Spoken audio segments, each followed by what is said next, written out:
My mom divorced my dad, took $500,000 from him and stole $40,000 plus dollars from me. I don't know how or when it all started. A few years ago, my family was a happy all-American household.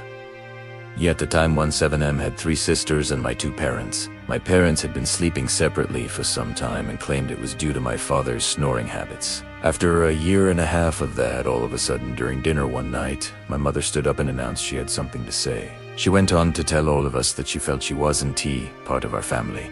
My siblings and I were always out of the house for various reasons, and the intimacy between my father and her had turned into a passionless contract marriage. My mother, since marrying my father, was a stay-at-home mom. She then went on to announce that my parents were going to divorce in the next few months, and that we needed to decide which parent we wanted to live with. After a month went by, my oldest sister, 19, moved out, and then with her fiancé. At the same time, my 2 younger sisters, 14, 12, decided they were taking my mother's side and staying with her. Originally, I said I wanted to stay in my childhood home and finish out my senior year of high school in my hometown. All of a sudden, my father took me aside one night and told me my mother had stated she did not want me in the house and cannot take care of me and my siblings at the same time. This struck me hard, as I had never even noticed my mother wanted nothing to do with me. He asked me where I wanted to move and assured me he will make the effort to support my decision. I chose to move a few towns over, approximately 45 minutes away, to a new town. After the move, a few months went by without me ever talking to my mother, and school was about to start. This was in 2014, when Bitcoin started rocketing in value. When I was a sophomore in high school, a friend of mine discovered we could purchase various items online. Using Bitcoin, you can use your imagination as to what they were, and he had passed suddenly and unexpectedly, leaving a few $1,000s of cheap, useless Bitcoin in a joint wallet. Once I saw all the Bitcoin news, I figured out how to access the wallet and realized there was roughly $300,000 worth in the wallet. I quickly figured out how to liquidate it. All my life, I only ever had one bank account that I would cash my measly part-time bagger cashier checks into and pay my phone bill through. So I decided to put $50,000 into the account for safekeep and hid the other amount in a shoebox in my room. Bitcoin was still sketchy and I was worried the cash would be seized. But since I never changed my address when I moved at my bank, they kept sending my statements to my old house where my mother and sisters lived. Almost half a year passed and I am about to begin my 2nd semester of 12th grade. When reality set in, I was going to need to pay for college and a place to live upon graduation, as my father had informed me the month after I graduate I need to move out. Before you attack him, I was the best child, but while living with him, he rarely came around the house, and I would only see him once or twice a month. Thus, his lifestyle had changed to drinking every night and staying with his girlfriends. I don't blame him. So with reality bearing down on me, I decided to consolidate my assets and set up a plan. I still had roughly $2,000 money while living off the $50,000 plus another $20K. I'd managed to save up in my account. This was when I made a call to the bank to have my address changed so I can start tracking my account. Upon calling them, I was given information that felt like a cold bucket of water being dumped on my head. The balance, by my calculation, should have been close to $75,000. Enough to buy a new vehicle and lease an apartment by my school of choice, as well as pay for my tuition. The man that took my call informed me my account was at a balance of $12,000, with monthly withdrawals ranging between $5 to $7K, with 1 month being close to $15,000. I was speechless. I immediately told him to freeze the account and send me statements so I can file for fraud. A week goes by and I received the statements in the mail and called the fraud department. After having a short conversation with them, they informed me all withdrawals were made by unauthorized persons on the account. How could I have never known? The account was a youth account that required a legal adult to be on there. The legal adult was no other than my mother. I had never told my parents about the money I got from cryptocurrency and had planned to basically disappear, graduate college, and move far away. I didn't know what to do.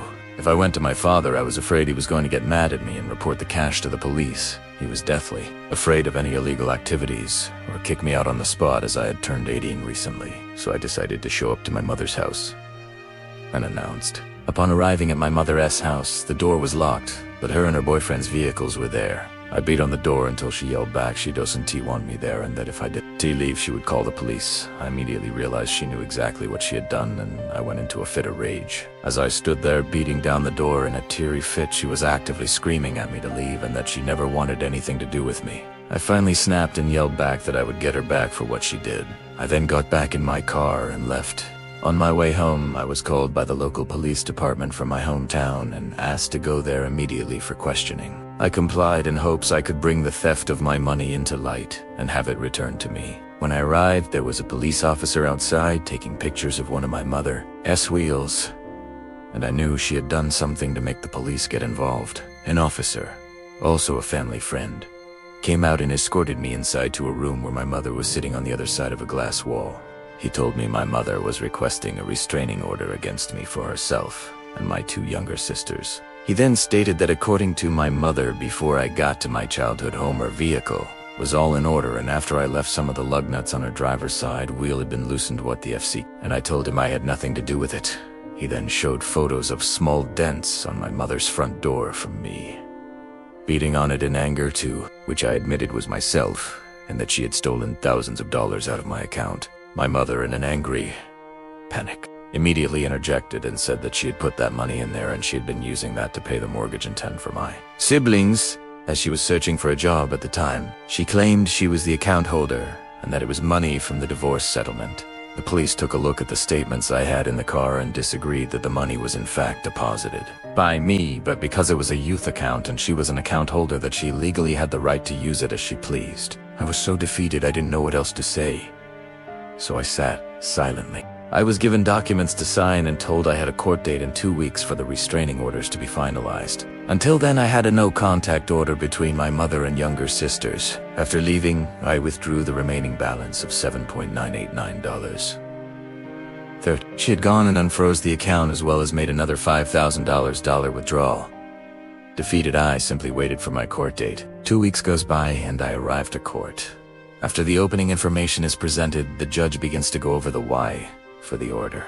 He says, "My mother claims I had threatened her life and her assets, as well as threatened my younger sisters via text and phone calls, all not true. But thankful." After reading this, he asked for her evidence, which she could not provide, and dismissed that information. Upon dismissing this information, he stated that he can issue a restraining order for my mother, but cannot issue one for my younger sisters unless they request it. So my younger sisters are called upon to stand up while my mother is whispering things into their ears, likely attempting to manipulate them.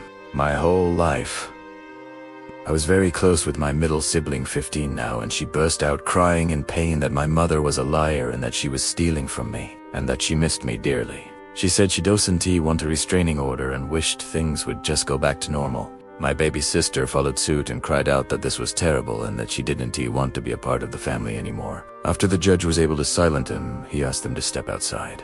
He told my mother he doesn't know what this is all about, and that he hates the idea of forcing a family to split by court order, but he is required to approve a restraining order for a minimum of 1 year. He also stated that the restraining order requested for my siblings was denied. As we were leaving the courtroom, the last thing my mother said to me for the next 3 years was, "This is all your fault. I needed that money to care for your sisters and keep the house. When you grow up one day, you will all understand I did what was best for all of you."